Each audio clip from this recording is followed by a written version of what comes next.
Welcome, movie lovers. Imagine being torn from your family during a war, with nothing but your will to survive and a love that defies all odds. This is How I Live Now, and it's a journey you won't forget. Don't forget to like, subscribe, and hit the bell icon for more movie recaps and reviews. Let's dive right in. The movie unfolds in a near-future setting. At the airport, a teenage girl undergoes identification procedures while news of a bomb explosion in a major city plays in the background, unnoticed by Daisy. She has just arrived from New York to England to live with her aunt. Isaac, her cousin, meets her shyly at the airport. Despite being only 14 years old, he drives them through a city filled with military personnel enforcing order. Daisy, set to spend the summer in a remote area far from London, displays little enthusiasm. In the countryside, Piper, who lacks friends, eagerly anticipates Daisy's arrival. Daisy's initial encounter with a pack of dogs startles her until 16-year-old Edmund comes to her aid. As the eldest among the children, Edmund immediately strikes a chord with Daisy. The introduction to Joe, a neighbor frequently visiting, is marked by Daisy's persistent sneezing due to the dogs. Aunt Pin, consumed by work, remains in her office until late, leaving Daisy to explore her new environment. Averse to germs, Daisy retreats to solitude after washing her hands and asking Piper to leave. Disheartened by the absence of calls from her father, Daisy joins the family for breakfast the next morning, yet Aunt Pin, having left for urgent matters in London, remains unseen. Rumors of an impending Third World War loom, unsettling the household. Daisy's discomfort escalates when Edmund enters the kitchen, prompting her to rudely dismiss him. Isaac's invitation for fishing is declined, leaving Daisy to explore the house alone. Disgusted by the refrigerator stocked solely with animal products, Daisy, a vegetarian, wanders the estate. Her solitary walk leads to an encounter with Edmund, sparking a day of camaraderie among the children, though Daisy remains on the periphery. During the night, Aunt Pin's phone call awakens Daisy, revealing discussions about the impending conflict. Their formal introduction ensues, highlighting Pin's preoccupation with preparations for the war. Daisy, indifferent to her father's concern, reflects on her late mother, Julia, through old photographs in her room. The following morning, Isaac suggests swimming, but Daisy's inability to swim prompts her refusal. Edmund's persuasion eventually coaxes her to the riverbank, where her fear of contaminated water persists. Edmund's daring leap into the water, disregarding conventional norms, prompts Daisy to follow suit reluctantly. After an afternoon of swimming, Daisy and Edmund share a quiet moment by the campfire, roasting marshmallows. Abruptly, the tranquility is shattered as animals grow agitated, and a sudden summer storm blankets the area in snow. Joe rushes home, signaling the impending chaos. As news of the Third World War spreads, the community faces the fallout of a nuclear explosion, leaving them without power or communication. Daisy's anxiety intensifies, requiring medication to cope. Edmund attempts to find updates on a radio, while Piper frets over her absent mother, and Isaac reassures them of Switzerland's safety. The radio declares the suspension of civil laws post-explosion, urging citizens to remain indoors. The surreal weather persists outside, resembling a pole reversal on Earth. As dawn broke, Edmund gently roused Daisy, expressing his desire to show her something special. Defying the prohibition, they quietly slipped out of the house. Edmund led Daisy to a hawk with a broken wing he had been nursing back to health. Now ready to fly, they released the bird, watching it soar into freedom. Overwhelmed, Daisy burst into tears, feeling a deep connection to the liberated hawk.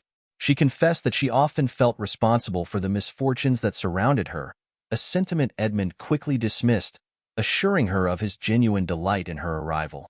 That evening, the siblings played cards, but Daisy and Edmund's eyes remained locked on each other. Daisy excused herself, promising to return soon. Edmund followed, taking her hand as they ventured outside into the dark. They shared a kiss, but Daisy abruptly pulled away, reminding Edmund that they shouldn't act on their feelings. The next morning, a consular official visited, requesting to speak with Daisy alone. He handed her an envelope, stating he could only assist her as a U.S. citizen. Edmund, seeking answers, asked the official about the situation in the country. The man revealed that evacuation would commence in 3 days, advising everyone to stay home until then. Later, Daisy confided in Edmund about the official's offer for her evacuation, which she ultimately decided to reject, burning the ticket. Despite the impending danger, the teenagers continued to find joy in each other's company, hunting for food and lighting fires at night, cherishing their time together. Their peaceful existence was shattered one morning by the sound of gunfire. Soldiers stormed the barn, separating the teenagers, girls to the village, boys to Gatesfield. Edmund, desperate to stay with Daisy, resisted but was overpowered, his anguished cries echoing as they were torn apart. Daisy and Piper were taken to a village ravaged by conflict and left at Mrs. McAvoy's house. Mrs. McAvoy imposed strict rules, warning them about the poison water that needed purification. Piper, scared for their mother's safety, found solace in Daisy's reassurances. The following days were grueling, filled with hard labor sorting vegetables. Despite her fear of germs, Daisy meticulously washed her hands whenever possible. At night, she studied maps, planning their escape and searching for a way to reunite with Edmund. One day, at the vegetable farm, Daisy spotted Joe and rushed to him, but he had no news of Edmund and Isaac. Joe, overwhelmed with emotion, could only offer his tears. Daisy, undeterred, suggested they flee together, but Joe, disillusioned by the state of the world, declined. Their escape plan accelerated when terrorists ambushed their vehicle at a checkpoint. In the chaos, Joe sacrificed himself, allowing Daisy and Piper to escape.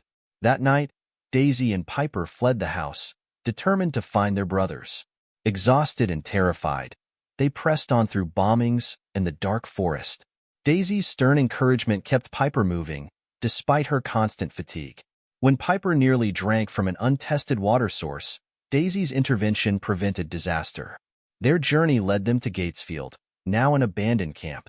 Horrified, Daisy searched through the bodies for Edmund and Isaac, finding Isaac among the deceased. She took his glasses as a keepsake and led Piper away, hiding the truth about Isaac's fate. Daisy buried the glasses, mourning in silence, while Piper remained hopeful. In the forest, they encountered armed men. Daisy, armed with a gun, bravely defended Piper, forcing the men to retreat. Realizing they were lost without their map and compass, the girls continued their aimless trek. As sunset approached, they relied on instinct, holding hands and walking forward. After a night of endless walking, they reached a beautiful pond where Daisy saw Edmund's hawk. Taking it as a sign, they followed the bird back home, now in chaos. Realizing Edmund was not there, they searched the barn, finding only Joe's dog. Daisy, overwhelmed with despair, knelt and wept. The girls resolved to stay home, surviving on stored food. One day, the dog led Daisy to the unconscious Edmund.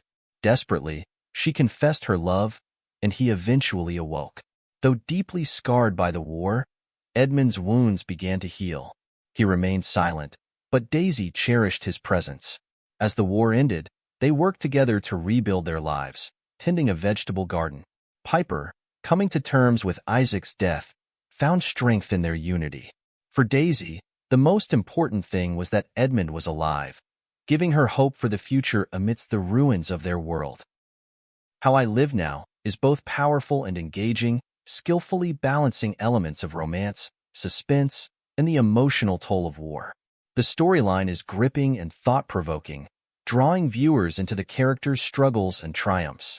However, some may find the pacing a bit slow at times, which can affect the overall flow of the film. Additionally, the abrupt shifts in tone might be jarring for some viewers, potentially disrupting the immersive experience. Overall, How I Live Now is a deeply moving film that offers a unique perspective on survival and the enduring power of love. It's a must-watch for fans of dystopian dramas and heartfelt stories. If you enjoyed this recap, don't forget to like, subscribe, and hit the bell icon for more movie reviews and recaps. Share your thoughts on How I Live Now in the comments below. As always, thanks for watching.